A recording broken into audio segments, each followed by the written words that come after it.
¿Sabías que hubo un tiempo donde los niños trabajaban en fábricas durante 12 horas? Sí, así es. La historia del derecho laboral está llena de luchas y victorias que cambiaron el mundo del trabajo para siempre. Durante la Edad Media, los gremios y asociaciones de artesanos jugaron un papel crucial en la regulación del trabajo. Estos gremios comenzaron a establecer normas sobre las condiciones laborales, salarios y aprendizaje dentro de oficios específicos. Este proceso se intensificó a partir del siglo XII, cuando empezaron a redactar ordenanzas y fueros municipales que regulaban la actividad laboral en las ciudades. Con la llegada de la Revolución Industrial en el siglo XVIII y XIX, las condiciones laborales se deterioraron drásticamente. Los trabajadores enfrentaban largas jornadas de trabajo, salarios muy bajos y condiciones peligrosas. La mecanización llevó a la pérdida de muchos empleos artesanales, lo que provocó una migración hacia las ciudades industrializadas. Movimientos laborales y sindicales. Este movimiento surgió al principio del siglo XIX. Consistía en trabajadores que destruían máquinas en protestas por las condiciones laborales y la pérdida de empleos. Aunque fue un movimiento violento, destacó la desesperación de los trabajadores y la necesidad de reforma. Los sindicatos comenzaron a formarse para luchar por mejores condiciones de trabajo, salarios justos y jornadas laborables razonables. Uno de los sindicatos más influyentes fue la Federación Americana de Trabajadores, la AFL, fundada en 1886 en Estados Unidos. Una de las primeras leyes laborales fue en el Reino Unido, en el año 1833. Esta ley fue una respuesta a las terribles condiciones de trabajo en las fábricas, limitando las horas de trabajo para los niños y estableciendo inspectores de fábricas para asegurar el cumplimiento de la ley. Esta sin duda fue una de las primeras intervenciones del gobierno en las relaciones laborales, la ley de las 10 horas en 1847. Esta ley limitó las jornadas laborales de las mujeres y los niños a 10 horas diarias. Fue un paso importante hacia la regulación de las horas de trabajo y protección de los trabajadores vulnerables. Durante la Primera Guerra Mundial, el derecho laboral experimentó cambios significativos debido a la exigencia del conflicto, como por ejemplo, reducción de derechos y libertades. El patriotismo inicial llevó a los trabajadores a aceptar condiciones laborales más duras. Se redujeron derechos y libertades, y los sindicatos renunciaron a sus demandas de reducción de horarios y aumentos de salarios y derecho a huelga. La Conferencia de Paz de 1919 creó la Comisión de Legislación Internacional de Trabajo, que fue fundamental para la formación de la Organización Internacional de Trabajo, OIT. Esta organización busca establecer normas laborales internacionales para mejorar las condiciones de los trabajadores. La posguerra trajo consigo un reconocimiento de la necesidad de cohesión social y estabilidad. Esto llevó a la inclusión de derechos laborales en el marco constitucional, como la Constitución de Weimar en Alemania, que promovía la negociación colectiva y salvaguardaba los derechos de los trabajadores. Estos cambios reflejan cómo la guerra no solo afectó el campo de batalla, sino también la estructura social y laboral de la época. El caso de las Matis Chiri en 1888, también conocido como la huelga de las cerilleras, fue un evento significativo de la historia laboral británica. Esta huelga fue protagonizada por mujeres adolescentes que trabajaban en las fábricas de cerillas, Bryant y May en Bond, un distrito de este de Londres. Estas trabajadoras protestaban contra las duras condiciones laborales, que incluían jornadas de 14 horas, bajos salarios, multas arbitrarias y enfermedades graves causadas por el fósforo blanco, como la fosfonecrosis.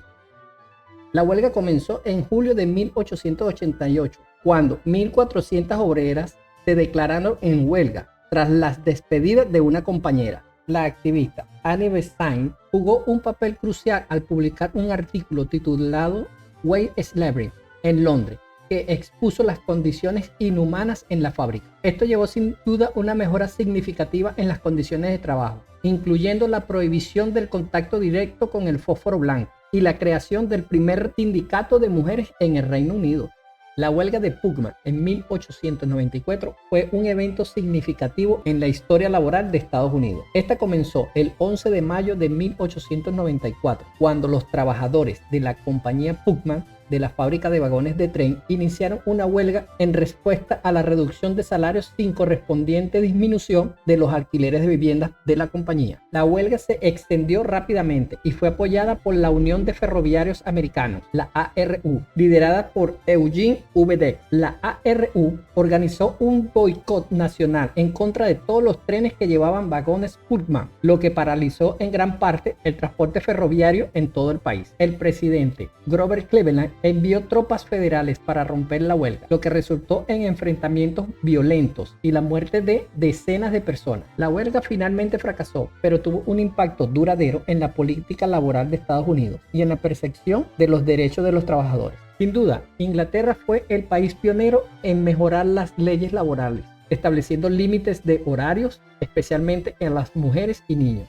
Después de Inglaterra, otros países europeos comenzaron a seguir su ejemplo. Alemania fue primero en adoptar significativamente la introducción de la Ley de Seguro de Enfermedad en 1883 y la Ley de Seguro de Accidentes en 1884, bajo el liderazgo de Otto von Bismarck. Francia también fue pionero en la legislación laboral, con la promulgación de la Ley de Accidentes de Trabajo en 1898. A pesar de los avances en el derecho laboral, algunos países siguen siendo especialmente vulnerables en este ámbito. Según el Índice Global de los Derechos de la Confederación Sindical Internacional, la CSI, los países con mayor violaciones de derechos laborales incluyen a Bangladesh, Bielorrusia, Brasil, Colombia, Egipto, Guatemala, Turquía y Zimbabue, entre otros. Estos países enfrentan problemas graves como la falta de libertad de asociación, restricción a la negociación colectiva y la represión del derecho a huelga. Además, en muchos de estos lugares, los trabajadores se enfrentan a violaciones, arrestos arbitrarios y, en casos extremos, incluso asesinatos.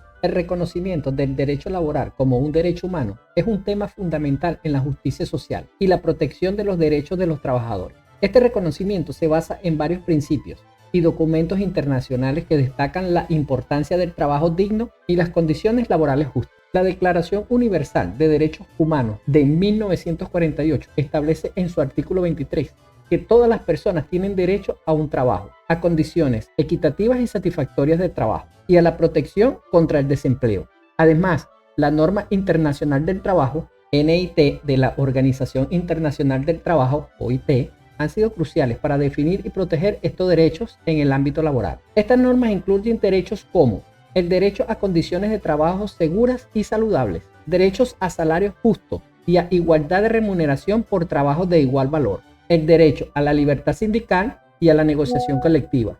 El reconocimiento del derecho laboral como un derecho humano no solo busca mejorar las condiciones de trabajo, sino también promover una justicia social y el derecho sostenible.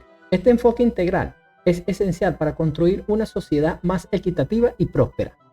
Si has llegado hasta aquí es porque te gustó el origen del derecho laboral. No olvides suscribirte, darle like y activar la campanita de notificaciones para nuevos videos.